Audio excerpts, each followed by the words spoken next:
Welcome to the Big Brand Hack, where we decode what big brands do to market themselves. So you can do it too, but of course on a smaller budget, but we have the same aim of getting those big results. My name is Serene Loong, and I've been helping big brands market themselves since 1999.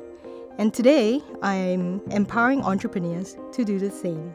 So let's dive in. Today's episode is perhaps the most famous campaign out of the Cannes Lion 2019, which it is actually by Burger King. It is called the Whopper Detour. The agency is FCB New York, and we will be playing you the entry video produced by the agency for the Cannes Lions 2019 Advertising Awards. Burger King wants you to come here. Yes to McDonald's. Burger King is trolling its fast food rival with a promotion available through the Burger King mobile app. Yeah, but there is a small catch. So I saw this Burger King commercial where you can get a Whopper for a penny. Only if you open the app while you're at McDonald's. That doesn't even make sense. You have to go to McDonald's for a Whopper? Whopper? Use Burger King's BK app, then be within 600 feet of a McDonald's restaurant. Burger King geofenced over 14,000 McDonald's restaurants in the U.S. Unbelievable. So I've parked my news car about 100 feet from a McDonald's. I'm at McDonald's getting a coupon for Burger King. I almost feel like I'm stealing. Let's go for the unlock. Yes! You unlocked the Whopper Detour. This is a really cool promo, guys. How fun is this? This is an amazing use of technology to get consumers out of a rival store and into your own store. Okay, where's the Burger King? Like 4 blocks to your left. So the Whopper Detour, gosh, amazing. So it garnered the Titanium Grand Prix, and it also got the Creative Brand of the Year honor amongst a couple other things. And on the business front, what's even more amazing is the numbers. 1.5 million Burger King app downloads in 9 days. According to Burger King, they had a 37-1 ROI. And to talk about the Whopper Detour today, I'm really happy to have Troy Lim, Executive Creative Director. Troy, why don't you tell us a bit about yourself? Thanks, Serene, once again for inviting me today. I'm really, really passionate about the blend of technology, creativity, and human-centric design. And this is where I think we're living in an age where everything is changing so fast and there's so much technology out there. I think there are lots of opportunities to actually come up with creative campaigns that can create an impact for clients and for businesses. Great. I think too often, we hear businesses, entrepreneurs, clients, they complain that, branding is such a long-term investment, and that's why I don't want to do it because I cannot expect an immediate ROI. Well, I think Burger King just proved the exact opposite. They were able to build their brand through a promotional campaign. You're absolutely right here. And I think Burger King, in this case, they've taken what is considered quite a conventional promo tactic and kind of turned it on its head. And they put in a lot of their challenger mindset into it, and they've somehow created a campaign which managed to get everybody talking. But I think one of the key takeaways for, a lot of our smaller businesses and independent entrepreneurs is don't poo-poo your promotional campaign, because it could just turn out to be exactly what you need for your brand. You can do promotion and branding at the same time. Well, I like to call it creative hard sell, and I totally believe that it is possible, as the Whopper Detour has just proven. Absolutely. So what are some of your key takeaways, Troy, from the Whopper Detour? One key takeaway was I was really impressed by how Burger King identified its rival, its competition, right from the get-go. And they've been doing it for a couple of campaigns now, where they've been trolling McDonald's. And it may not be easy, but it's really important to identify who your rival is in your business sphere. And they've done it, and they've strategized this Whopper Detour around it. Yeah, I think what really got me about this campaign is the fact that even though it was a very technologically heavy campaign in that it was basically the launching of a mobile app, It really, really got to the point where it was about old school rivalry. Because BK is the underdog, whom many people identify with, they could do such a naughty campaign. I mean, if McDonald's tried to do the same, they would be seen as a bully. But because Burger King knows their brand, they know that, and everybody else knows that McDonald's is the market leader, they were able to pull this off without any negative repercussions. In fact, it's quite interesting if you look at some of the numbers. McDonald's has more than 14,000 restaurants in the United States, whereas Burger King only has 6,000. That's a huge advantage when it comes to the number of stores. And what I really appreciate here is that Burger King actually managed to use technology to turn what was seen as a disadvantage to a huge tactical advantage because of how they use technology. So the next time you're using technology, please ask yourself, are you using technology for the sake of?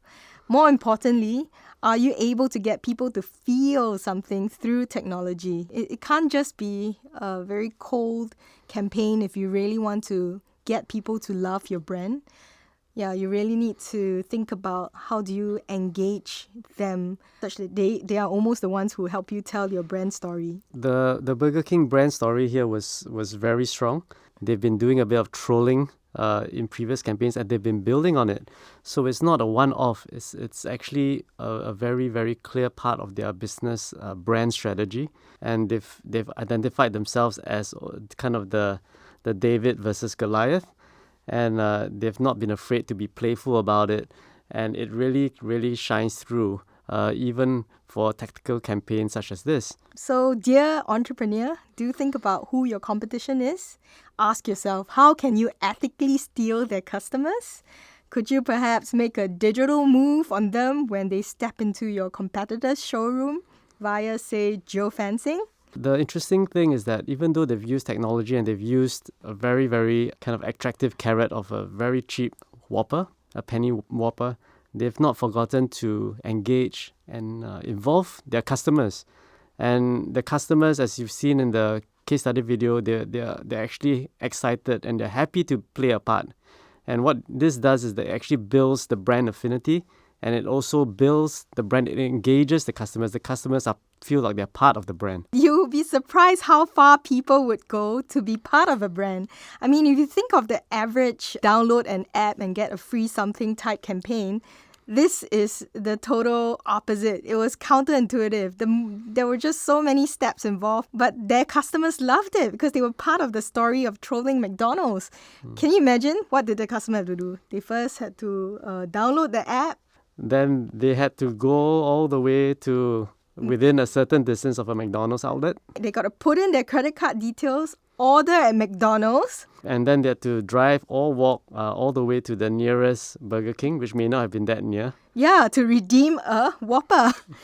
So that's pretty amazing. So what's interesting is when I read some interviews by the Global Chief Marketing Officer of Burger King, and he was saying that, they have done the easy route where it was just a no-brainer. Download the app, get a free Whopper, and it sure as hell did not work as well as this one did because of the whole emotional aspect and building your tribe aspect. So it really takes a lot of balls to do something so counterintuitive. So much so that Cannes Lions actually awarded an award to the Burger King's Global Chief Marketing Officer. He was named the Client of the Year at Cannes.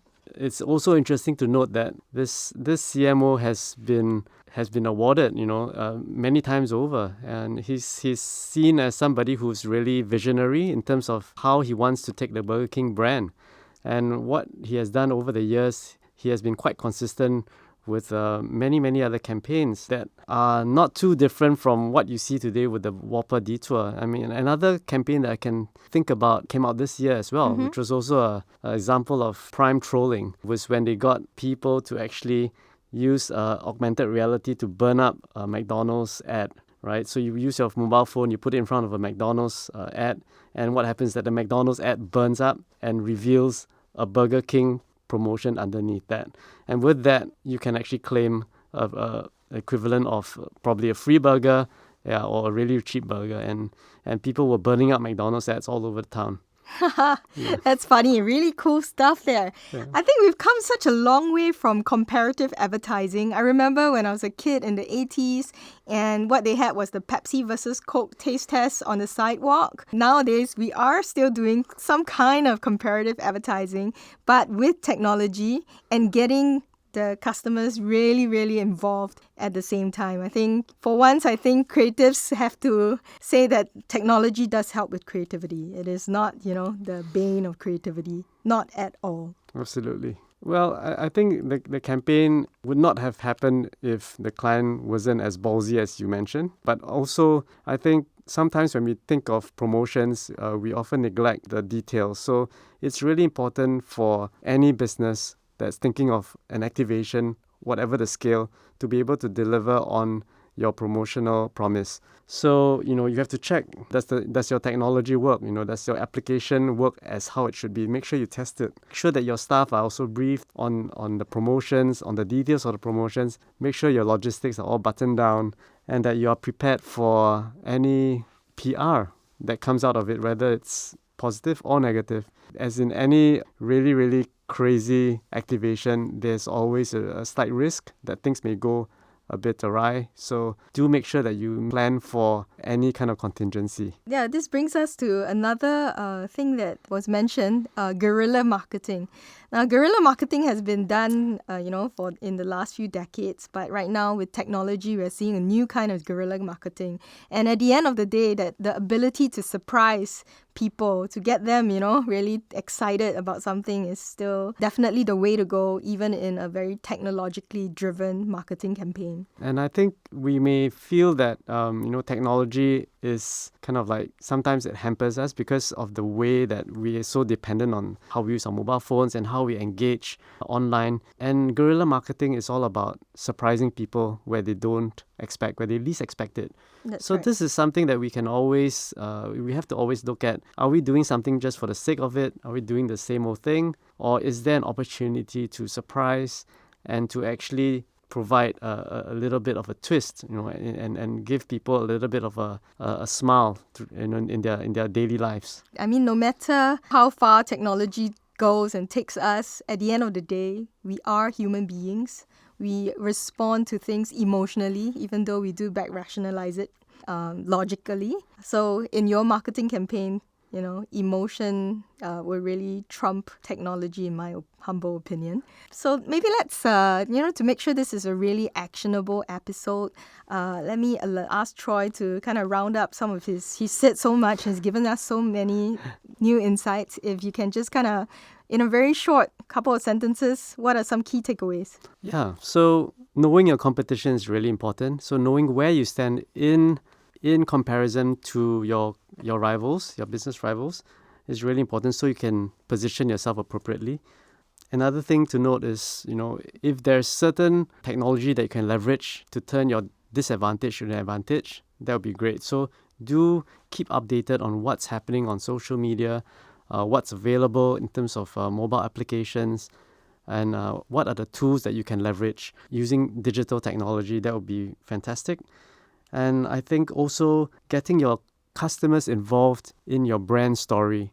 And as Serene mentioned earlier, getting them involved in the brand story can be through promotions, can be through tactical activities as well. And on the last point, I think it's about being able to deliver on your promotion or on your promise, because a brand that delivers on a promise will be a brand that attracts customers and customer loyalty. Very good point. And from me, I have 3 key takeaways for entrepreneurs. Number 1, when you use technology, make sure it is emotional. Number 2, get really ballsy. Do things that others won't, and you would have the start of a really great guerrilla campaign. And 3, make sure that any campaign, even if it's promotional in nature, does your branding as well. So let's go for some creative hard sell. So that's all we have for you today on the Big Brand Hack. And if you want more interesting ideas, worksheets, please go to www.bigbrandhack.com to get them. Just my way of giving back. And thank you, Troy, for being here. Thanks, Serene. Pleasure.